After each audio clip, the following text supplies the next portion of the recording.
Welcome back. Finance Minister Nirmala Sitharaman will hold her fourth press conference today again at 4 p.m. The sectors still left to be addressed by her are infrastructure, hotels, tourism, land reforms and civil aviation. Remember, on Tuesday, the Prime Minister in his address to the nation announced a massive economic package to help cope after the lockdown took place and the crisis in our economy. It's a massive 20 lakh crore package, and every day the Finance Minister has been holding a press conference, and she's been really giving us details of the package that has been planned by the government. Well, to talk more about this, we're joined now by Ashish Gupta, Consulting CEO, FAITH, that's Federation of Association in Indian Tourism and Hospitality. Thank you for joining us this morning. Also joining us on the phone line is Kapil Kaul, CEO of CAPA, Center for Aviation.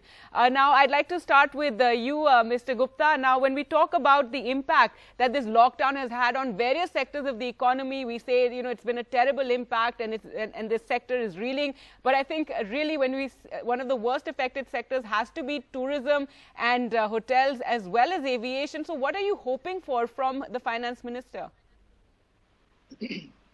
It's a very good question, Gargi. Thank you for that. Tourism, as you rightly said, is a sector which gets impacted the first and starts at the last.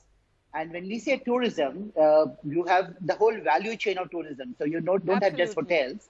You have tour operators, travel agents, tourist transporters, you have guides, you have destinations, and you have all other tourism service providers, be it in adventure, heritage segment.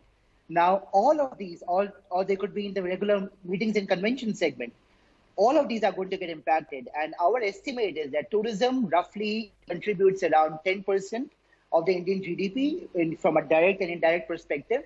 So that would be around 20 lakh crores. We believe on a weighted average basis, the minimum value at risk for Indian tourism could be as high as up to 10 lakh crores, which means also that it's estimated that tourism has approximately 10% of the Indian population, which is working directly and indirectly, which is around 5 crores. We believe around 70% of them could be impacted as early as right now in terms of the value at risk at jobs. So almost 3.5 to 4 crore people.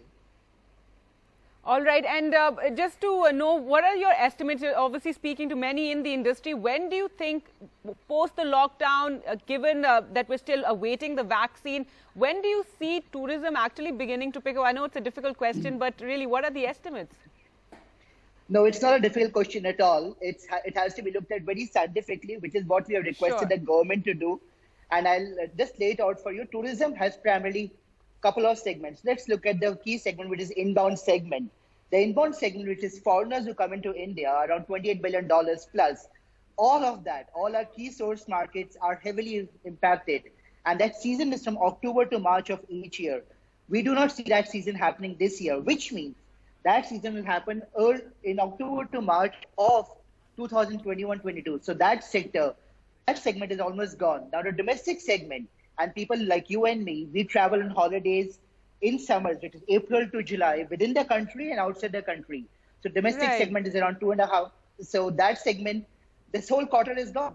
So this is around 60% of the domestic travel and people who travel outbound for holidays. All right. Well, is gone.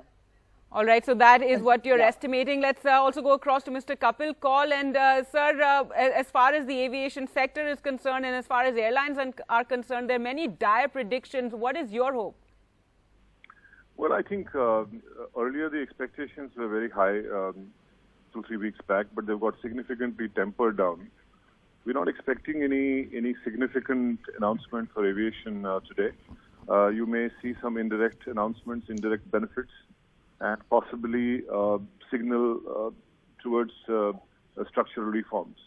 But I'm not expecting anything significant for aviation. There may be some indirect benefits. So one has to wait and watch. It can't be said with certainty that there would be reforms, but there would be announcement which will be sort of a bailout or some serious package. I'm not expecting that. I'm not even expecting a sectoral intervention. At best, it will be indirect, but what I'm expecting is some signal towards structural reforms, which will possibly mean over a period of time some cost reduction, easing of regulations, possibly improvement in the policy regime, Overall, I am expecting an indirect benefit. I'm not expecting a direct benefit at all. All right, no expectations of a direct benefit. Also, Mr. Kaul, from Monday, possibly, of course, we're still waiting to see what sort of shape this lockdown 4.0 is going to take. But there's a lot of talk of allowing limited number of flights. What have you heard on that, and what can we, what are you hoping for going forward next week? I'm not expecting orderly resumption of travel, air travel in second fortnight of May.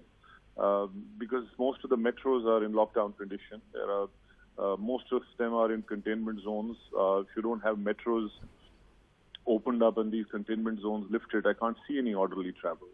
So I think till there is containment zones lifted significantly, I don't see an orderly travel returning back. I don't see travel in some meaningful form in second fortnight of May, possibly from June, but one is not certain about that as yet. All right. Well, thank you so much, Mr. Kaul and Mr. Gupta, for joining us and sharing your thoughts. And we can just hope for the best that press conference by the Finance Minister will be at 4 p.m. today. Time for a break. We'll be back with more.